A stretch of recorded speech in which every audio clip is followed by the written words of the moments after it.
People, don't you know what this is? This is training camp with Kolby Van Camp on Wildcat 91.9. I tell you what, when that song started playing at Bill Snyder Family Stadium on Saturday, I just about jumped out the window in the freaking press box. I was so hyped. Like, my blood pressure was through the roof. I don't know if I could explain it to you, how ready I was for K-State football to be back. And K-State football is officially back and in full swing. So, all right, let's just start off with some pros and cons. So, pros. The defense looks nasty, okay? Joe Klanderman is going to go down, I think, as one of the better defensive coordinators in K-State football history. And the implementation of the 3-3-5 defense is going to be fantastic for the Wildcats. 3-3-5 is designed, just to stop big plays. That's the idea behind it. But then also, it gives you some versatility. You can put multiple guys on the line of scrimmage, or you can just have your 3 defensive linemen, your defensive ends, and your nose guard, and then you can just kind of mix and match, right? And that's where a lot of blitz packages come from, some really unique blitz packages. I don't know. I thought the defense looked really, really solid. They did. And, something that Chris Kleiman talked about in his press conference earlier today that I neglected to get some clips from because I've just been running like a madman. But he talked pretty extensively about we were very proud of our third stringers who were in at the end of the game who preserved the shutout. Because the captains, the older guys were saying, hey, this is not just for you, it's for us. We're not on the field, go preserve the shutout. It's not very often in college football that you preserve a shutout. And I mean, and the testament to that is that there have only been 9 shutouts in college football so far in the nation. Across all of the games that have been played, only 9. And Kansas State's was one of them on Saturday. So that's a big pro, okay? And then this is more just, I was really disappointed in K-State fans after the win on Saturday. They came out pretty much in force on Twitter and social media and were like, look, I don't know what our offense is doing. It's not looking very good. We barely passed the ball. Adrian Martinez went 11 for 15 for 53 yards. He has a 17 QBR or whatever the heck that's supposed to be. And, Colin Klein is in control. If there's anybody that I would want running the offense, it's Colin Klein. If there's anybody that you should want running the offense, it's freaking Colin Klein. I just don't understand why K-State fans are getting their panties in a wad over this. I just don't get it because there's no reason for them to be upset about this. Look, we blanked South Dakota, and I get it. It's South Dakota. It's an FCS team. This is also an FCS team that plays for championships, okay? They made it to the playoff last year. They beat multiple teams last year who were ranked in the FCS. They didn't look like they had done that. Now, granted, they had a rather inexperienced offensive line, and their quarterback is a sophomore. He's a true sophomore, okay? So fine. I get it. It's South Dakota, but also just the slander. It's real. K-State fans are out here saying, Adrian Martinez, I thought he was going to be the truth, and he hasn't been. I'm like, bro, you saw him play for 3 quarters. He didn't even play the 4th quarter. Jake Rubley came in and threw a dart. Like, he just smacked Swanson, the tight end, split the defenders. It was threading the needle at its finest. Beautiful, beautiful play from the nephew of none other than Sylvester Stallone. Adrian Martinez looked fire too. Adrian Martinez looked really good in his decision making. Everybody is like, hey, either we want him to pass the ball and throw a couple of picks, or we don't want him to pass the ball and don't throw any picks. But then when he doesn't pass the ball, everybody's like, well, where is he? Well, you didn't want him to throw any interceptions, so he's getting comfortable with the offense, okay? Just give the man some time, give the offense some time. Colin Klein is going to lead us to the promised land. It's just, if you don't believe that, then you need to reevaluate because Colin Klein is the truth, okay? Colin Klein is the truth. You also want to know who else is the truth? Freaking Avery Johnson in a 78-7 pounding of Topeka High School last Saturday. Unbelievable. The man had like 28 points by himself in the first quarter. I mean, just ridiculous. He's looking like an actual 4-star quarterback. That's fantastic. In fact, he might be one of the only 5-stars, or he would be the only 5-star that Kansas State would acquire in the current ranking system if he does bump up to a 5-star by the time that he gets to campus of next year. But it doesn't matter because he looks fantastic. So there's some pros for you. Cons, okay. Missing the PATs, missing a PAT and a field goal Yeah, that was kind of bothersome to me. But Chris Tennant, he's a young guy, and he's also going to be fine. Okay, he has a cannon for a leg. I mean, last year, I think he came in like the top 5 and freshmen who had kicked a field goal longer than 50 yards, and he had nailed a 51-yarder. So he's going to be fine. It's just working out some kinks, okay? And we're special teams, you people. Case in point, Seth Porter flying through the defenders to block that punt. In fact, he almost did it 3 times. He got to it on one of them. It looks bad on paper. He's 1 for 3, but he was almost 3 for 3, okay? He was half a second away on both punts from being 3 for 3 and potentially 21 points. You know what? You want to talk about K-State? Oh, we only put up 34 on them. That doesn't mean we're very good. Well, you know what? What if Seth Porter had blocked those 2, and then you're up by not just 34, you're up by another 14 plus that. So that's what?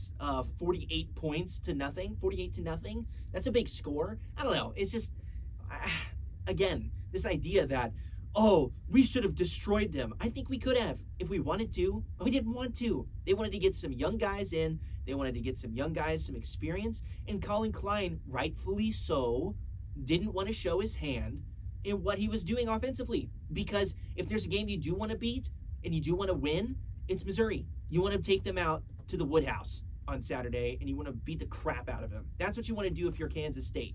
You don't want former Big 8 and Big 12 foe Missouri strutting over from the SEC because they went over there for their little money grab, right? Because the competition wasn't in fact good enough in the Big 12, and they go and proceed to be destroyed in the SEC. So okay, fine. They went, I think it was 5-5 in 2020, and then 6-7 last year, and they're currently 1-0 after they demolished La Tech. But you know what? I wonder how much of the playbook they showed against La Tech. I'm just curious. How much film do they have out there against La Tech now that Kansas State is going to be able to utilize? And how much film out there from this Kansas State-South Dakota game is Missouri going to be able to utilize against Kansas State? There is not a lot of film. I mean, they ran the same bootleg tight end passing play like 6 times, okay? I mean, Colin Klein went about as vanilla as it could get. And do not mistake that for incompetence. That is purposeful, people. That is purposeful. Colin Klein is going to be fine. Kansas State offense is going to be fine. Adrian Martinez. All right, let's just look at his stats. Let's just pull him up from the time that he was at Nebraska. As a freshman in 2018, he went 224 of 347 for 66% completion, 2,617 yards, 7.5 yards per completion, 17 tutties, and 8 picks, with the longest pass of 75 yards, although he did sustain 23 sacks, RIP there. But so in 2019, 149 of 251, he dipped by 5 percentage points in his completion. He also dipped by about 500 yards, 1956. But his average per completion went up by 0.3 yards, 7.8, 10 touchdowns, 9 picks. In 2020, 108 completions on 151 attempts for his best completion percentage ratio of his career, 71.5% for 1,055 yards. 4 touchdowns, 3 picks, but also remember that the Big Ten did not play a full season. And in 2021, he went 189 of 306 for 61.8% for 2,863 yards, 9.4 average yards per completion. The dude almost completed a first down on every pass. Okay, so get out of here with your slander of Adrian Martinez. He's going to be fine. 14 touchdowns, 10 picks. Now, granted, I know you don't want to see that many picks in the interception column. He's in his career, he's thrown 45 touchdowns and 30 picks. Yeah, not necessarily great. However, he makes up for it in his rushing game. 521 attempts on his career for 2,340 yards, 4.5 yards per rush, and 36 rushing touchdowns, the longest of 75 yards. He also has 1 reception for negative 11 yards. But, I mean, come on. Just because he had 53 passing yards, he went 11 to 15, 73% completion, 3.5 yards per completion. So look, I'm just not worried. Okay, we saw a very vanilla playbook. Adrian Martinez has proved that he has the skills. I think he's sitting in the captain's chair right now, but I think he needed a little bit of a buckle up. He needed to be shown what it's like to play for Kansas State, and what a great atmosphere to play in. The Bill was jumping on Saturday. That was freaking awesome. I was in the press box calling the game. I should know. It was pretty freaking cool. But Adrian Martinez is going to be fine.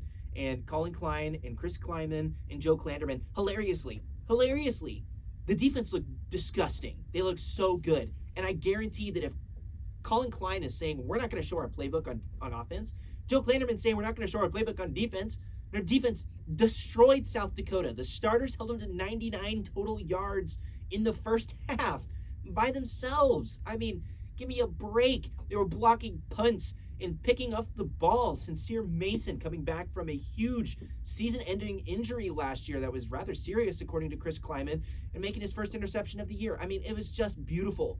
It was great stuff. And Kansas State's going to be fine. Kansas State's going to be just fine. Missouri, you know, I think they think that they deserve to come in here and win this game because they're from the SEC. And that's really bothersome to me, first of all, because they haven't lined up and played us since 2011. So over a decade has gone by since Missouri has last played us. And we won that game, by the way, 24-17. But it bothers me that even the sportscasters in freaking Kansas City, and I get it, Kansas City is split by the Missouri-Kansas border. So there's Kansas City, Kansas, Kansas City, Missouri, whatever, because they're located in Kansas City, regardless of whether in Kansas City, Kansas, or Kansas City, Missouri. They're just throwing around the slander, saying, oh, Missouri is going to destroy Kansas State. My dad called me today on his drive back from his clinic in Kansas City. He was mad. He had to get it off his chest because he was so upset about how these pinheads over at, 8-10, 15-10 over there are going out and saying, oh, Missouri is going to curb stomp Kansas State. I'm like, do you listen to yourself? Do you hear yourself? Who is influencing you that you should come out here and say those kind of things?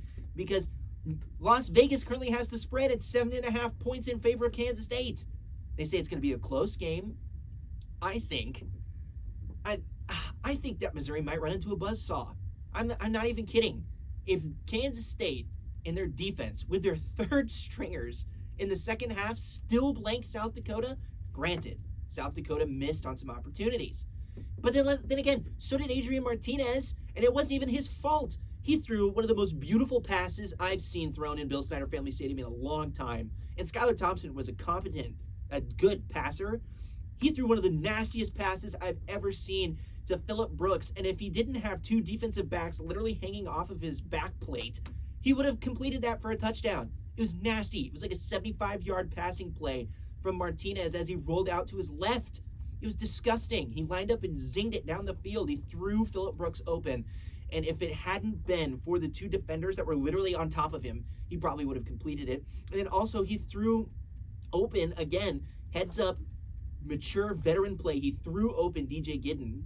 And then Giddens wasn't even ready for it. And if he had been, he would have been able to catch that. He almost one-handed snagged it in the back of the end zone, but it bounced off his hand, incomplete. But then again, after that, then we're sitting around and looking at Adrian Martinez, let's say, what would that be? 13 of 15 for 150 yards and 2 touchdowns? And nobody's complaining about it then. So he was that close, and it wasn't even his fault. It was his receivers. He threw 2 beautiful passes. They were on the money. I just don't get it. We need to calm down. Kansas State fans need to relax a little bit and say, okay, our offense is going to be fine. We're looking pretty good. It's going to be okay. So just take a chill pill. I'm so disgusted with some of the K-State fans I've seen on Twitter these days. It's like, are you even a K-State fan? Or do you just like to rage against the machine? Or are you a KU troll? Like, I don't know. So there's my soapbox. Speaking of KU, even a blind sow finds an acorn, and they found their acorn in Tennessee Tech. We'll hit on that in just a second. You've been listening to Training Camp with Kolby Van Camp on Wildcat 91.9 FM. If you like the content that I've been putting out, be sure to hit the like button, smash subscribe, and ring the heck out of that bell so that you never miss another one of my shows again.